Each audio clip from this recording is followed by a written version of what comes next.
Hey everyone, Happy New Year.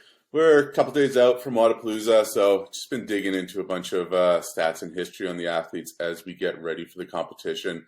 And just wanted to spend a couple minutes talking about the swim event this year, double shot with a splash, which for Wodapalooza will be 2 rounds of wall balls. They'll be heavy, 30, 20 pounds, 50 of those, an open water swim, and then a 150 drag rope double unders. So probably more, the swim will be more of a recovery since those wall balls and those double unders will get you going. So it'll be interesting to see how that shapes up. So just wanted to dive into some athletes that I think could surprise us or finish in the top three in the event itself. So take a look at the women's side. First name, probably a surprise here, Danny Spiegel. She finished fifth at the 2018 Dubai Golf Swim event, which had a bunch of kettlebell work with some swimming interlaced. So similar kind of concept to what we see here. So fifth there, which respectable for her considering what we see as her strengths being strengths. Next up, we got Emily Rolfe. She's always known for, cardio, long form cardio, and performs well in those events. So she finished third at the 2019 Dubai Swim event, and then was third last year at Wodapalooza for the row swim run competition there. So definitely somebody who excels in those types of events, and could see her just kind of working her way through it, being able to recover on the swims to push it on those double unders and wall balls.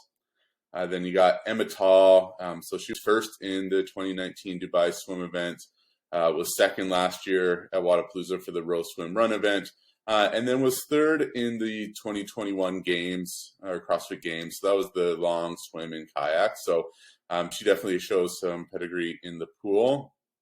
And then probably another favorite here, which is kind of a wild card for not just this event, but the full competition, is Sarah Sigmundsdottir. So she has, a first at the 2018 Dubai Golf Swim event, a second at 2019 Wodapalooza and Ski School, and then third in the 2019 Dubai Swim event. So definitely shows that capability in these swim events where there is other stuff associated to it, not just the long form events that we see at the games. So it'll be interesting to see how she stacks up with those other athletes. And then kind of another wild card, we don't have a big history on her from a swimming perspective, is Emma Carey. She was sixth at the 2021 games as well in the row and kayak event. So both Rolfe and Tall finished ahead of her in the event, but it's interesting to see her of how she'll kind of shape up with the rest of the competition for a swimming event here. My picks for the event, I got Emma Tall finishing first, Emily Rolfe finishing second, and Sarah Sigmundsdottir finishing third on the women's side. Moving over to the men, you got the king of the swim in the competition, so Jonah Koski. So this guy, 7 career events that I could find that involved the swimming component.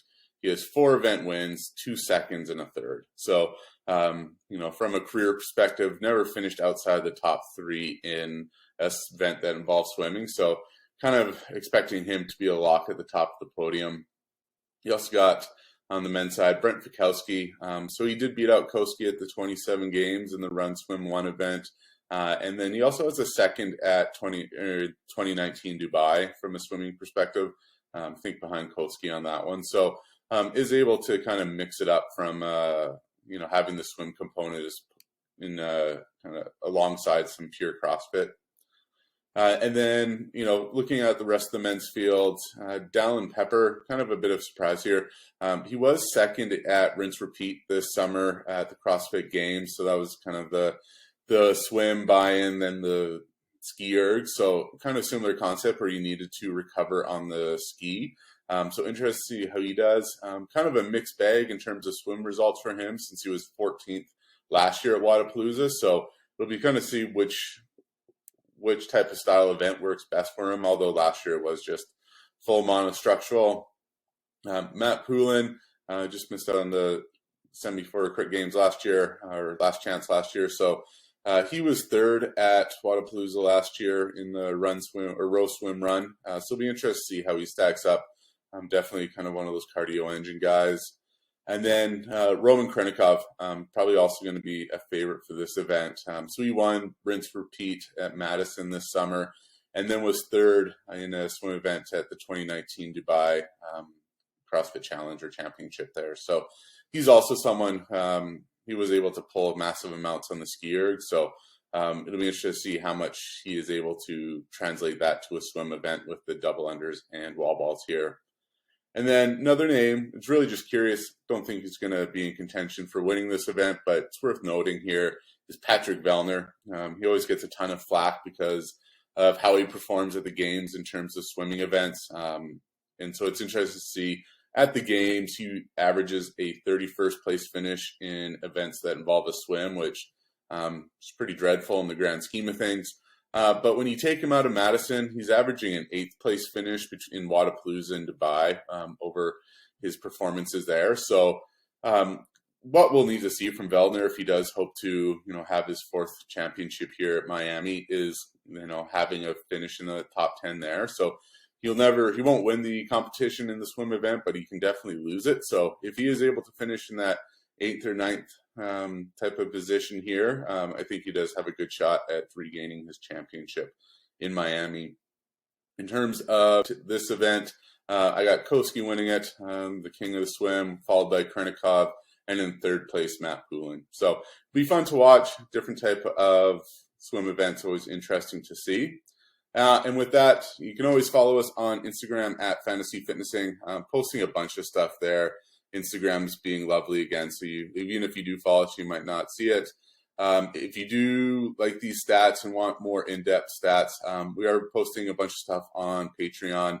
Right now, it's super cheap to follow us along as we're looking to build out kind of a CrossFit analyst package, which will give you all the data you need if you want to start being a CrossFit analyst. And as always, free fantasy games at fantasyfitnessing.com. We got games for both individuals and teams this weekend, so get your picks in. Always free to play, and we got some gooder sunglasses for 1st and 2nd on both leaderboards this weekend. So get in there, sign up, play for free, and give us a follow. And with that, thank you, and hopefully you'll enjoy Wodapalooza this weekend.